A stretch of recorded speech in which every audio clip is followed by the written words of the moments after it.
Today's show is sponsored by the multiorgasmicmama.com. If lack of confidence, low libido, or guilt and shame around your sexuality are the cause of your bedroom woes, the hot wild sex you never have anymore, or the transition into motherhood that sucked your libido dry, let me help you get your mojo and magnetic feminine spark back. Magic, miracles, total self-love, and multi-orgasmic bliss included. See you at themultiorgasmicmama.com. Hey, Susan, how you doing today? Hey, Lacey, I'm so great. It's wonderful to be with you. I'm happy to spend this time talking about libido and the body aspect of it. Right? Yep. I'm super excited to have you on. Thank you for sharing and for coming on because you have got some expertise that I know my audience is super excited to hear about. One thing that I don't really discuss much. So if we could just go ahead and start by just telling us a little bit about you, what you do, what you offer to the world. What are you all about? Yeah, sure. Well, my title is Trusted Hot Sex Advisor to Millions. I love my title because it's one that is really born out of my own disappointments with sex in my marriage and how I and my husband, how we learned to go from a sex life that was swirling down the toilet to getting on what I call the upward pleasure spiral. After about a decade of being married, our sex life was on the rocks. We were thinking about getting divorced and said, what are we doing? We are fabulous together. We need to just learn how to have good sex. And so we took a lot of tantra classes. We took orgasmic meditation. We walked on fire with Tony Robbins. We did many levels of the Human Awareness Institute. And we just really studied how to have great sex. And one of the things that happened was I'd had a lot of sexual trauma in my younger years. And I thought, oh, I'm over it. But I had really stuffed it and it was still just kind of all caught in my womb.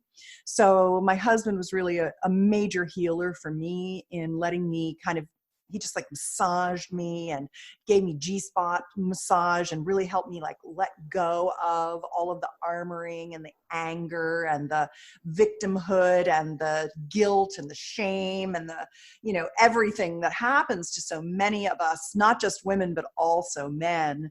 We all get hurt and shamed and abused and STIs and unwanted pregnancies. And, sex is fraught with so many scary things, but it can also just be really a connection to divine source when two people can merge as one and connect to spirit. So it's this thing that has all these kind of like dark, scary bits that also has divinity.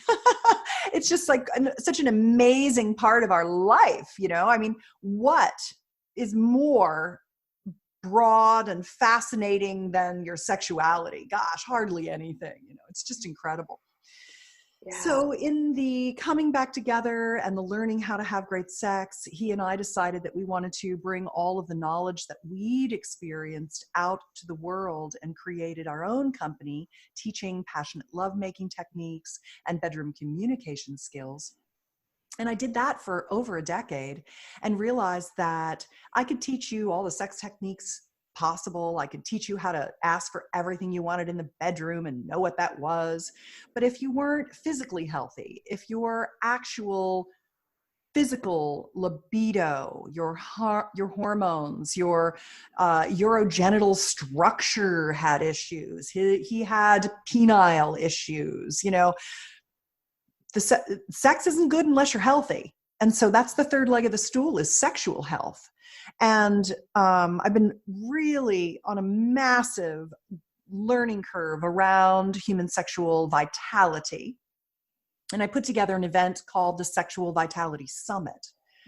And that is where I assembled my dream team. I'm very well connected. I've got a really good network of experts and a lot of mentors in functional medicine, nutrition, tantra teachers, regenerative medicine experts. So I assembled this group of people and we basically took down every single sexual health situation in this summit, and we're like, okay, how do you reverse ED? How do you get over painful sex? What if you've got vaginal laxity? What if you have incontinence and you're peeing every time you're sneezing? What if you have lichen sclerosis, polycystic ovary syndrome? What if you have, if you're trying to get off of hormonal birth control and you want non-hormonal birth control?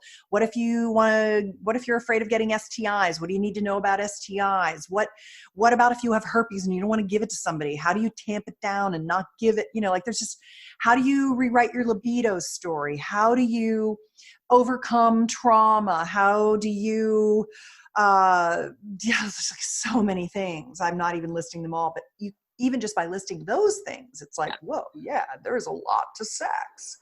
I didn't think about all that stuff, but yeah, and cystitis, vaginitis, this is like urinary tract infections, candida overgrowths, thinning hair makes us not feel sexy, There's just so many things to libido that you don't think about. When you think about libido, you just think, okay, it's my hormones and I'm not horny. What do I do? Do I need to take more hormones? Well, no, you actually don't. If you're not producing enough hormones yourself, you got to look deeper into why that is. And then if you're past menopause, then you look at bioidentical hormone replacement. But then you need to know, okay, well, how do I test it? And what do I do? So there's just a lot to actual physical libido. That's quite interesting. Right. Oh, I love it. Yes. Were you always into this work, or did you not really get into it until after you kind of had that wake up call with your husband and in your relationship? Or were you doing this before then? I always wanted to have good sex, but it was elusive to me. I didn't have an orgasm from penetration until I was about 45. Oh, wow. So I had sex with my husband for over a decade while never having an orgasm. And that's what really drove the wedge between us, that we had to remediate or get divorced. And we found our way back to each other by learning sexual skills, learning how to make love.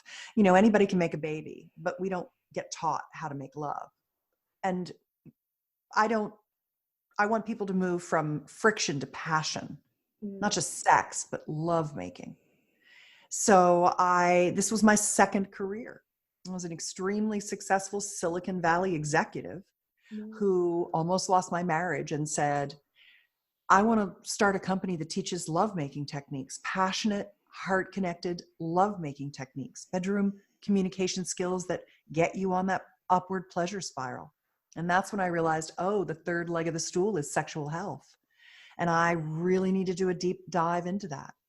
And having done the Sexual Vitality Summit, which is free to everyone, the way it works is there's a week of interviews, and every day you get 3 to 5 free interviews that you can consume for free.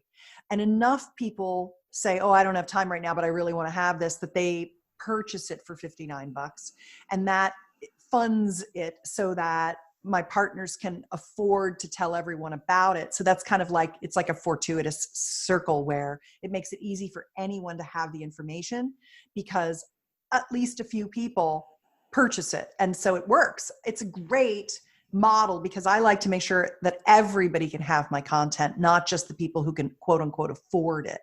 Right. So doing the summit really taught me a lot about libido, about surprising things about libido. I'd love to tell you some of them. Yeah, I'd love to hear. Sure. Okay. So the first thing that I realized that I was like, oh my God, I had no idea, was that ground zero for our libido is our gut microbiome. I really never connected the dots. I always thought that libido was hormone related, and that if you didn't have enough hormones, you didn't have desire. But it really isn't that. Your libido is your sexual vitality, is your desire, is your wanting sex. And part of that is your libido, which is your physical, and part of it is your desire, which is your mental and emotional. And if your gut microbiome is messed up, you're not producing hormones or neurotransmitters at the level that you need to feel horny, if you will. And I didn't realize how much your microbiome is a part of your overall health as well as your sexual desire and health. And if you're not pooping every day, like if you don't wake up and have a poop just basically slide out of you, if you have to work at all to poop, if you skip a day without pooping, or if pooping is difficult or you're never really sure, if you're what I call a poopanada instead of a poopalata, then your biome is messed up. If you have acid indigestion, bloating, gas, food sensitivities, your gut microbiome is messed up. What happens is, there's a really good book out right now called Estrogenation. And it's about how we are bombarded with toxins. We get the toxins from our plastic water bottles, our saran wrap, the stuff our food is wrapped in the grocery store, the Tupperware we microwave our stuff in,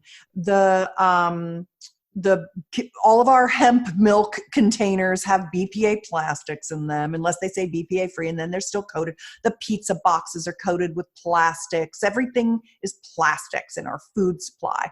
Then so that's called an endocrine disruptor. Mm-hmm. It disrupts your own hormone production. And then you have your makeup, your shampoo, your body lotion, your sunscreen, your laundry detergent, your dishwashing detergent, your soap, your shampoo, your dry cleaning bags, your dry cleaned clothes, all these things, those are full of chemicals that are endocrine disruptors. Then you have your squishy jelly sex toys that smell weird, that have phthalates in them, that leach toxins into your system that are endocrine disruptors. You have the air that you breathe has heavy metals in it, lead, cadmium. The brown rice you eat has arsenic in it. The tuna that you eat at sushi has mercury in it. And you've got fillings and, vaccines, whatever, all this stuff. So our bodies are just bombarded with toxins living in the 21st century world. Yeah. They all mutate and destroy our ability to produce not only our hormones, estrogen, progesterone, testosterone, cortisol, thyroid, melatonin, all those things, oxytocin, that they also mess up our neurotransmitter production. Like serotonin is made in the gut. That's your happy place. If your gut's messed up, it messes up your ability to produce your neurotransmitters. You get brain fog, you get dysbiosis, and then you get all those issues. So if you have any of those problems, you're not producing neurotransmitters and hormones the way you should be. And so you got to clean up your gut by reseeding. First, you have to get rid of bacterias and parasites and viruses that are hurting you. And then you have to replace the bad gut bacteria with the good gut bacteria. So you've got to tamp down the candidas and things like that, the funguses. And then you've got to reseed. You've got to get the good gut bacteria in there, the colonizing bacteria is in your gut. And then you have to look at transient bacteria. Actually, it's so funny. I have one right here because I was talking to a friend of mine about it. I'm taking this proteolytic probiotic. It's called P3OM. And it's actually a transient probiotic. You take them at night and they eat the bad bacteria and they digest all the proteins and the lipids off of the viruses and things. And they help digest the food that's in your system. So you get that poo going again and you get that clean up in your microbiome. I'll give you a link to do you want a link to a free bottle for your show notes? Yeah, sure. That'd be awesome. They give me they give me a free bottle to give away. It's P3OM, like OM, /Susan. And that you pay shipping and they send you a free bottle of these. I love this. So I've been doing this a lot. And I've also been taking a lot of, I take a tablespoon of cod liver oil every morning, as well as 600 units of vitamin E mixed tocopherols. And I make my own salad dressing out of organic avocado oil from Primal Kitchen, which I really like, or there's also Chosen brand that makes organic avocado oil.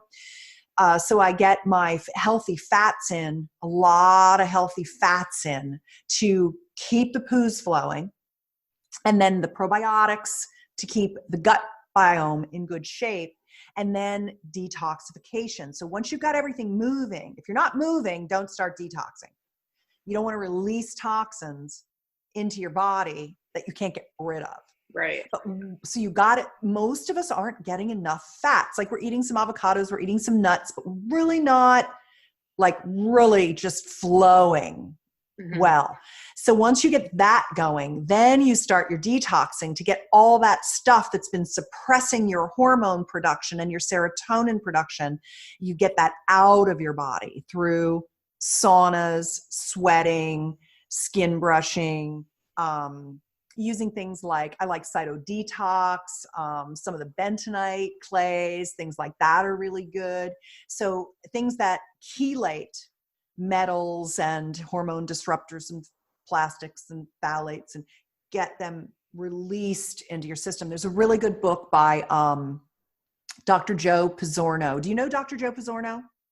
Not familiar. He founded Bastyr University with Dr. Michael Murray, and they're naturopaths.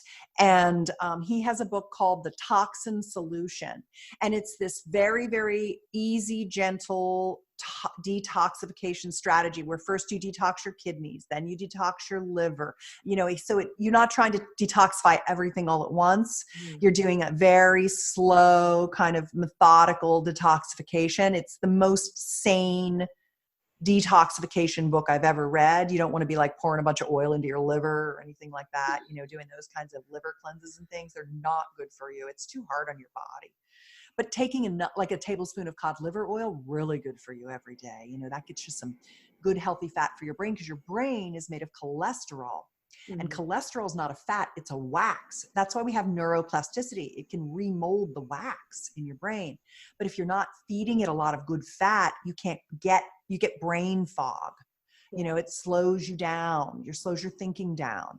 So all these things are very holistic. If you can support your body by getting everything moving and getting all that microbiota, really like getting your food chewed up and closing the gaps in your villi so you don't have leaky gut and all that stuff, then you start to feel better and you have more energy. Then you can get the stuff out, and then your hormones will really start going again. If your hormones are low and you take hormone replacement, you're just throwing it up against a wall. If your hormones are low, it's because of systemic issues. So hormone replacement isn't going to work. Your hormones do decline as you age. So if you're in good shape and you're pooing and you're detoxifying and you're adding what are called exogenous hormones, which are the hormones you add in, not the hormones you make yourself. Those are endogenous, or what you make. Exogenous, or what you add in. Don't add in till you're really flowing with your own alimentary system, where that's all moving well for you. Yeah. Does that make sense? Yeah, that lights up my science nerd brain. I am a biology and chemistry major, so it makes me happy to hear all of these words again. I love it. Yeah. So would you say that the number one way that you would know that you need to work on your gut biome is if you're not pooing every day?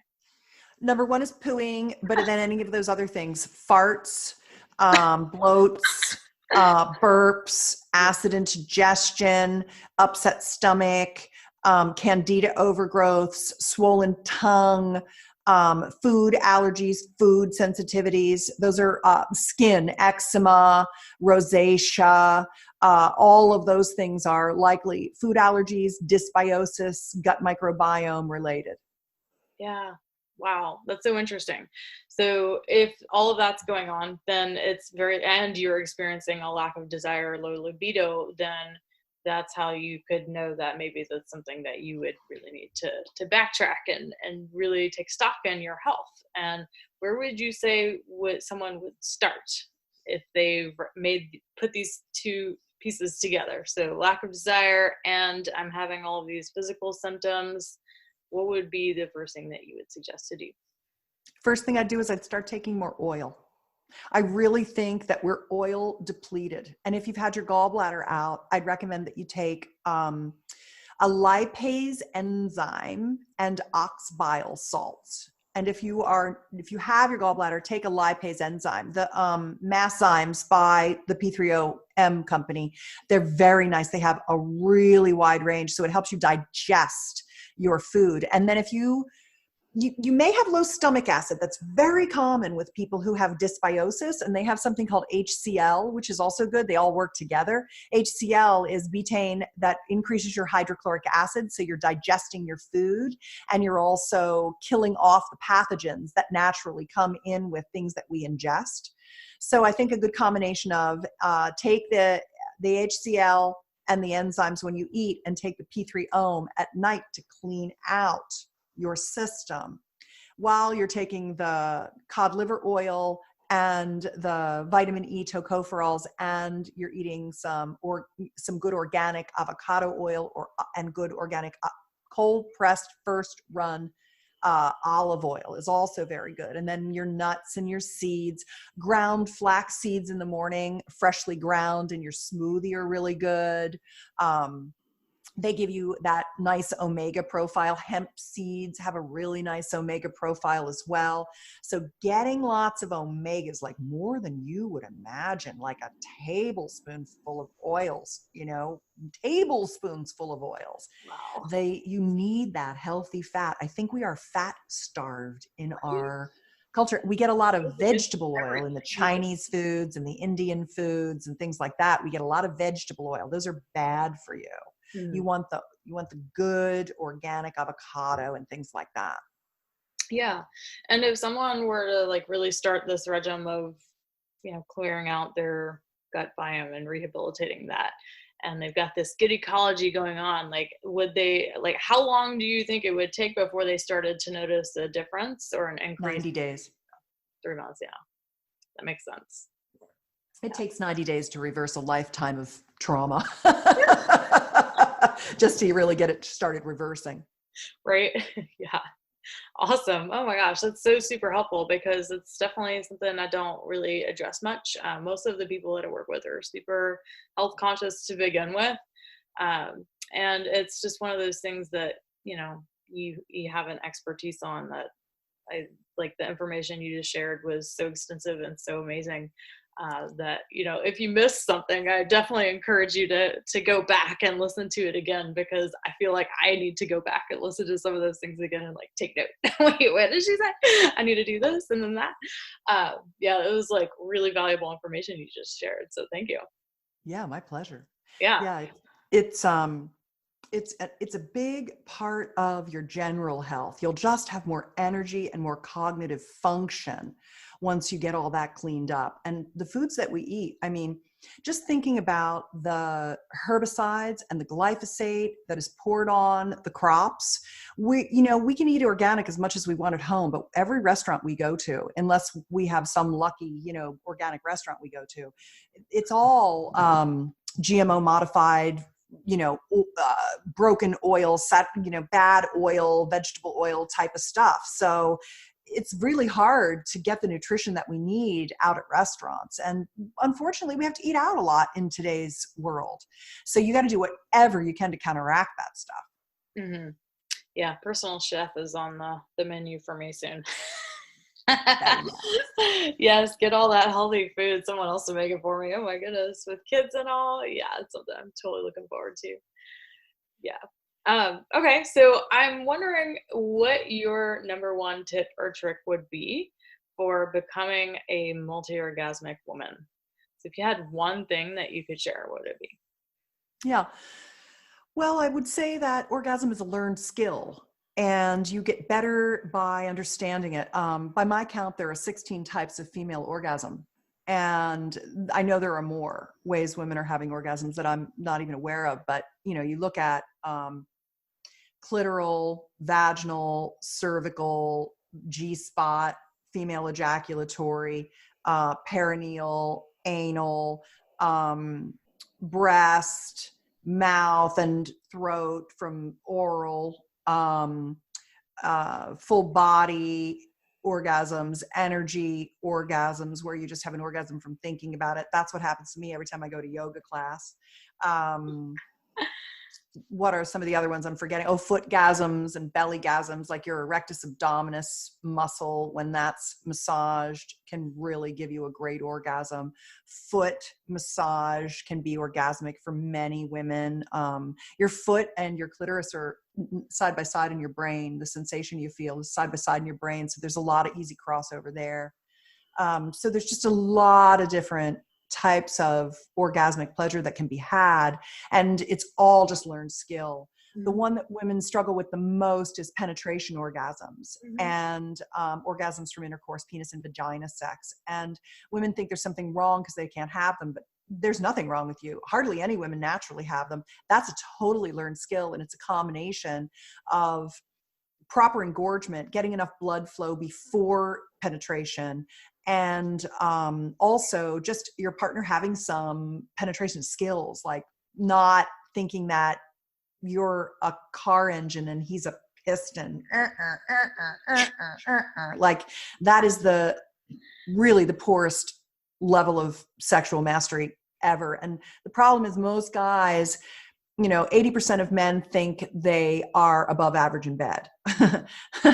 And 80% of men are well below average in bed. Absolutely. The testosterone gives them that gives them overconfidence. That's just what testosterone does. It makes them very sure that they're excellent. So learning thrusting skills and learning pelvic relaxation skills and proper engorgement are really some of the paths. I've got a great series on my YouTube channel that is all about how to have penetration orgasms from intercourse. It covers everything because different women need different things. So it's the entire panoply of things. And as you watch it, you'll be like, yeah, I'm not doing that's what I needed. That's going to do it for me. Or, oh yeah, these 3 things are totally missing for me. I did not even think about that. So I like to teach women how to have all those kinds of orgasms. And so I think that's probably the best thing. And my YouTube channel is, if you just go to betterlover.com, you go right to my channel, and you can there's a search box on YouTube, and you can just type in orgasm, and there'll be a bunch of videos that come up, including that penetration orgasm playlist. So I think that's a big thing for women to learn to have more pleasure from sex generally. Yeah, I love that. Actually, there's a podcast on here, how to have orgasms from penetration. It's the second most downloaded podcast. So I hear it all the time too. Women struggle with this. You're not alone if that's you. It is totally learned skill, like Susan just said. Just takes practice and learning what's not working. And hell yeah, about men that think they're great in bed and aren't really. It takes sexual training to really learn how to give women orgasms, all of the different kinds you just mentioned. And having those skills is so important because you don't get taught that. So absolutely go watch those videos, get some visual aid too. Yes. Was there anything else that you'd like to share with us today? Well, I think I could talk a little bit about desire, because it's different, and arousal, because I really think about libido, desire, and arousal being 3 intersecting circles, a Venn diagram. And I imagine that the intersection of those circles is a little heart. And that's the sweet spot for us. And so we've talked a lot about libido and how a lot of it's the physicality of your body. And then desire is the emotional connection and you wanting your partner and feeling worthy and body image issues and withholds from your partner and, all of that piece of it. And then arousal is really the understanding of what your body needs to get turned on. So if you're in good health and you're not pissed off at your partner and you realize that your body's never going to be better than it is today and you should love it for exactly what it is and just freaking let go of any worries about how you look, because that's estrogen making you full of anxiety and highly self-critical. You have to master your mind, not let your mind master you. And so body image is estrogen's shitty little thing it does to us. Like testosterone makes men overly sure of themselves. Estrogen makes us unsure of ourselves and have more anxiety, which is totally unfair, but that's what it does. So you have to know that it's just that, and you got to overcome it. So once you've kind of handled that piece of it, then arousal is giving your body enough time to get engorged, getting the blood flow, because we women don't give ourselves enough time to get fully engorged. Mm-hmm. We have as much erectile tissue in our body as our partner has in his penis, if he's a penis owner. And he gets boink, there's his erection if he's lucky and in good shape. But for us, we don't boink. We are like slow warm-ups. He's a light switch, boink, he's ready. We're a fire. You have to get the kindling and the tinder and blow on it and get it to a little warmth and a little, oh, there, it caught fire. Oh, and now we're going to feed it little twigs. And then we're going to put on a little bigger piece of wood. You don't just throw a log on and expect to get a fire. And that's what a penis is. It's the log. You know, you throw the log in and there's no fire because there's no warm up. So we got to get the log owner to slow down and kindle our fires. And really that's for standing for ourselves and being a no to being rushed into sex, and teaching our partners how to turn us on, how to relax us, get us in our bodies, stroke our full bodies. We need full body touch. We don't need to be grabbed in the crotch and touched on the nipples right away. We need the outside in, slow and low. That's what it takes for the girls. And so really that is insisting upon that kind of pleasure for your lovemaking rather than just being penetrated like a masturbatory sock. Great. Oh, that does not make for good sex. No. Yeah, that's why Tantra is so amazing for this type of work too, because you learn the ways to really connect with another human on that deep connection level before you ever even start touching them. Yes. And then it's all in the mind too. So really feeling, breathing together and breathing on different parts of the body together. And that's such a turn on for so many women, and most men don't go there. They don't know how to go there, or they've never been taught. So learning all that stuff is so important. And I love your distinction between desire, libido, and arousal. It's really helpful for a lot of women to hear that, is that, libido is around the physical body, desire around the emotional, intimate connection, and arousal being the things that really turn you on, and how that's different for every person. So thank you for that distinction. That's awesome. My pleasure. Yeah. And for us, arousal is different every day because we're lunar women. We're cyclical, hormonally cyclical. So what felt good yesterday isn't what we want today. And I'd like to give you a gift for your listeners. It's called the Sexual Soulmate Pact. And it essentially teaches you how to teach your partner. You have to train your partner without them knowing you're doing it, really is what is best. Mm-hmm. It teaches you how to get if they're a male-bodied partner, testosterone dominant penis owner, how to be willing not only to take feedback, but to love getting feedback in every moment during your lovemaking, because they suddenly do understand that it's nothing they're doing wrong. It's that you're much more cyclical in your desires and needs, and the way you want to be touched today is not the way you wanted to be touched yesterday. And they're not like that. They're much more steady state. So that's not familiar territory to them. They have to be taught. And so once you can get them to love getting your feedback and thanking you for it during sex, that really makes it where you feel comfortable enough to give it. So them encouraging you, yes, baby, how's that? Thank you. Okay, got it. Yep. Is this better?